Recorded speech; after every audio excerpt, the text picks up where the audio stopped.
I want to thank all of you for making the time to hear us out tonight and ask if I can read the statement that I've prepared. I'm here with kids from our school, parents from our school, a lot of support, and there's a lot more support at home. This was kind of flying by the seat of our pants last night. So anyway, as a community, we are concerned with our school board process, our district leadership, and would like to seek an elected school board. We have concerns that our teachers' voices aren't being heard. Our professional teachers aren't being included in the decision process. Major schedule changes and changes concerning IEPs. Recently, after most of the case conferences had already happened, suddenly new changes came down the pike, and most of the work that had already been done has to be redone. These changes significantly decrease the amount of time students have access to the educational care needed to help them succeed. Our own daughter, Olivia, has an IEP at TZ. I received an email from the school asking us to sign off on changes not based on our child's progress, but the district's desire to reduce services across the board. We had already had our case conference. Our daughter's teachers at that time had unanimously voiced concerns the services already in her IEP may not be enough. Just weeks later, I received an email asking to cut her services almost in half and replace pull-out services with push-in services, which I can't imagine going well for a child whose IEP specifically relates to her susceptibility to distractions. I was shocked. I immediately asked for the reasons behind this sudden 180. We had recently started her on medication for ADHD and attentive disorder. I had asked if they had seen drastic improvements in such a short time, because I certainly had not. As she was started on the very lowest dosage available only a week or so prior to this email that I received. I was then informed that this had nothing to do with her individual assessment or her teacher's level of concern for her, but the principal and assistant superintendent's desire to make changes to all IEPs. These people have never been involved in our daughter's education or any of her evaluations. And quite frankly, it's called an IEP for a reason. It stands for Individual Education Plan. I was mad. And at this point, I started digging and asking questions. I had already contacted several services for help. I have been informed that they are in direct violation of Article 7, but upon further examination, I realized that this problem went much further than our own child. There are district-wide changes that need to be made. Many teachers, staff, and administrators have left the district. We are hearing about those numbers swelling every day. Is it because of our school board, our superintendent, both? Why the constant admin overturn this year? Administration turnover in every building points to a bigger issue. Teachers, staff, and administration leaving who have been here for years points to a very big issue. Parents are pulling their children out of Greencastle schools to go to smaller schools in our county for better help, and that's an issue. This district should be absolutely embarrassed by that. The one and only positive thing that I can say that I have discovered in all of this, and I've talked to so many people in our community, people who widely range in background, Democrat, Republican, people in the middle, teachers, professors, factory workers, business owners, stay-at-home moms, and school employees. People from every socioeconomic background in this little town who would typically never agree on anything. But they agree on this. They want an elected school board. They want the superintendent and the administration at TZ replaced. I haven't heard one single person, not one, come to their defense. And that right there speaks volumes as well, considering so many of our children literally cried. Literally cried when TZ's former administrators left. More tears over the loss of beloved teachers and assistants more recently. And we all know it's about to get a lot worse. What we need from you is support and direction. What is the process for electing a school board? How do we make these changes? What can we as parents do to protect our children and our teachers? To be clear, this is not on the teachers or Department of Special Education in our community. They've done their best to advocate for our children. This is on the administration. Thank you for your time. Amber, we've heard this discussion for 20 years. I mean, on and on, and we know that it is an issue that's near and dear to many of our residents here.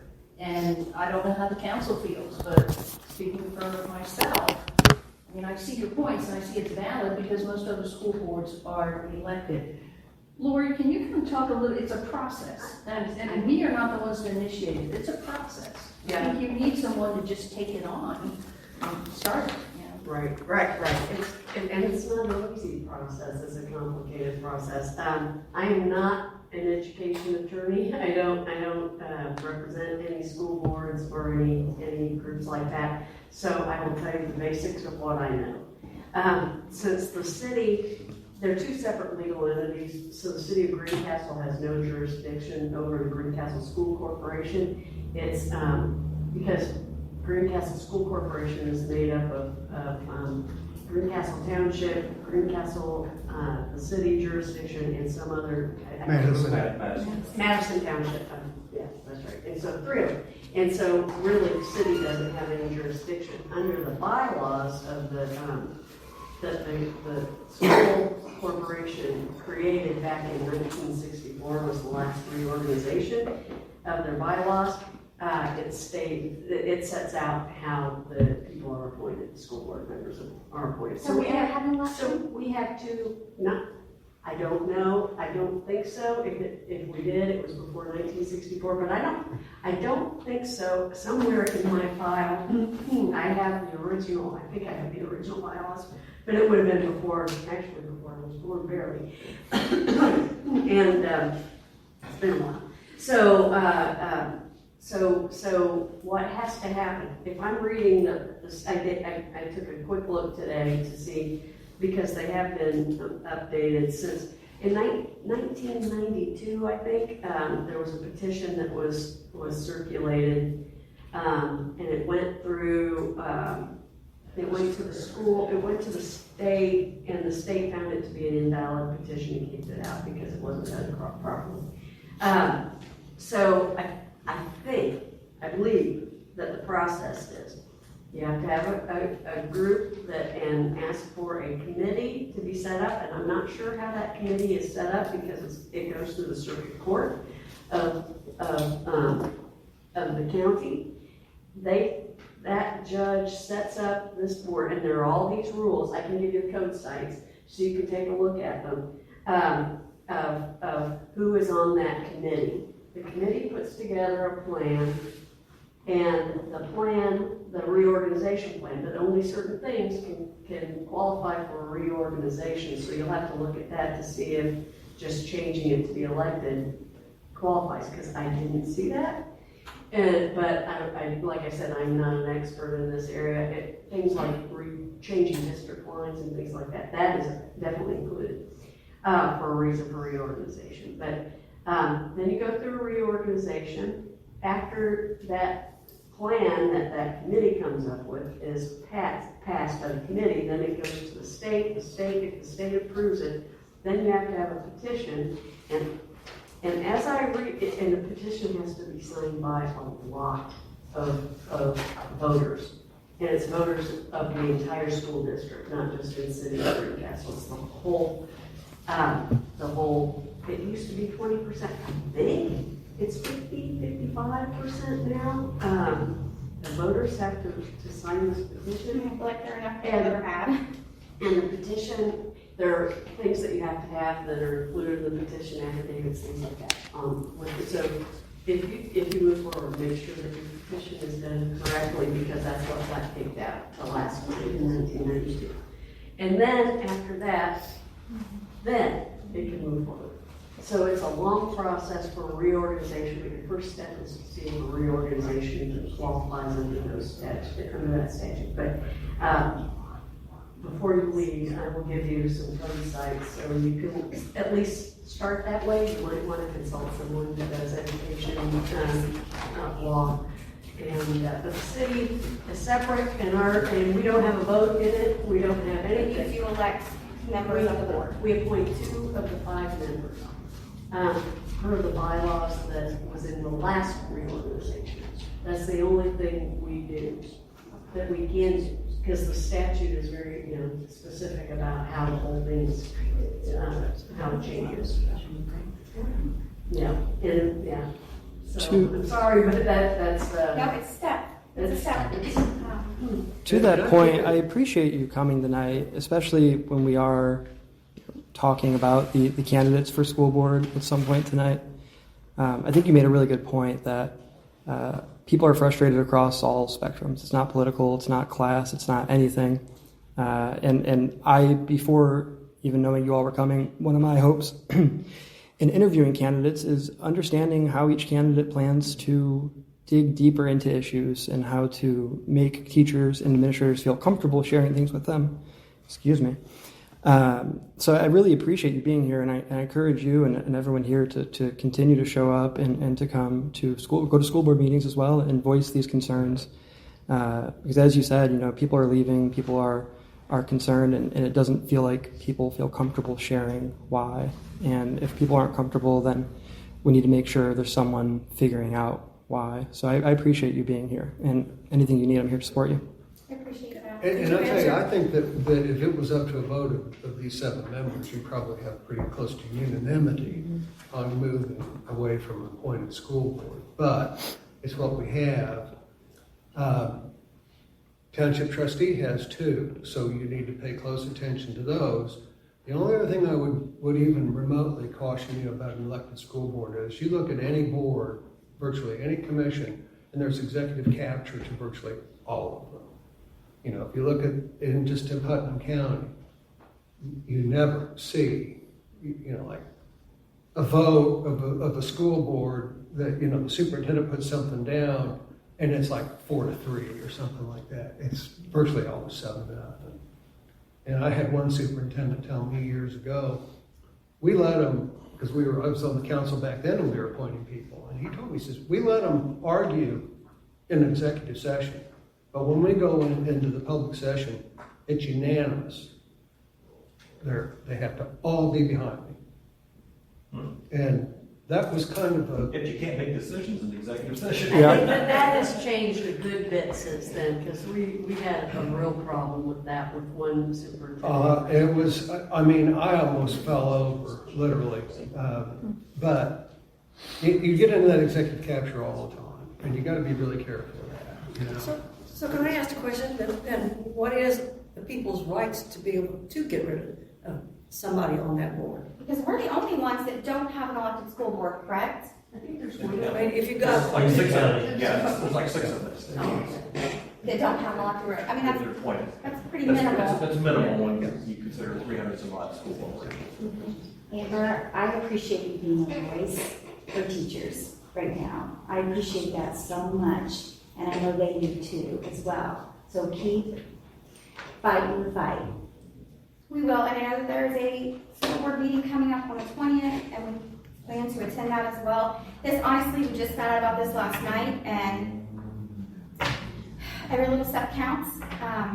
We really appreciate you guys listening, and be sure to go to find out when the township trustees meetings are. Mm-hmm. They're open to the public as well. now where do they hold those at? Well, I I mean, don't know. I mean- Probably down at the office across from the post office is where Would it be online for them to get that a information? meeting date probably. But Okay. Amber, I'm going to give you a name of somebody that's a good resource, Okay. okay, that you can feel free to call her, Thank you. okay? so Amber, thank you very much. Thank you guys. very much. Appreciate you. I appreciate you guys. Like I said, our kids love school right now, as you can see. She loves school. She loves her teachers. I want to keep it that way. I don't want these kids to start hating to go to school, but when their teachers are leaving, when their teachers not only have already turned in notice to leave, but more and more have been telling all of us that they have plans to leave, that they can't, that's a problem. That's a real problem. We love these educators, and we're already short on buses. We don't have enough bus drivers. What's going to be next? Who's going to be teaching in these classrooms when these teachers leave? Because you're not going to find anybody to replace them because nobody wants to come here. They're leaving for lesser paying jobs further away from their own home communities because of this situation. And it's just insane. So, thank you. Another confusing part of that too is the county council votes on the school board budget. On everybody. That's correct. And in fact, I found something on that too, and when I was going back, it's strange. Yeah, because the county council is the only group that has jurisdiction over all three of the parts of the district. So they approve the budget, not the city. Yeah. All we do is appoint two members. Right. And we have them come in and report to us and stuff like that, but we don't have any. So you would suggest that she go to the county council as well? Well, I think the school board's probably gonna be the, I think that's what's going to initiate. Fill that Who's gonna school board represent the vote. You budget? need to get as many people there as Agreed, possible. but the difficult thing is, and like I said, I know a lot of people, we know a lot of people in this community, between the schools and the Girl Scouts and people that my husband has worked with for years, people in our neighborhood. I live in a neighborhood full of teachers and professors, and I mean, it is literally everybody. But the bad thing is, so many people are afraid, teachers especially, are afraid of retribution. I have heard that from their very own lips. They are afraid of retribution. They do not want to come tonight because they didn't think we were ready. They are afraid, and they want to make sure ducks in a row before they stick their necks out because they're already on the line. So I think we all need to take some steps to make them feel like, I don't know, what I don't understand is these people, they have kids in the school system. These are teachers who have children who attend our schools and don't feel like they can speak out on behalf of their own children. I don't understand that. These are parents, not just teachers. So that's a problem. That's a pretty big problem. And I think until we make them feel comfortable, Okay, well, they're not ready. this is the beginning of this great long process. But, yeah, just see it through. Thank you. Okay? Thank you for coming. Thank you very much.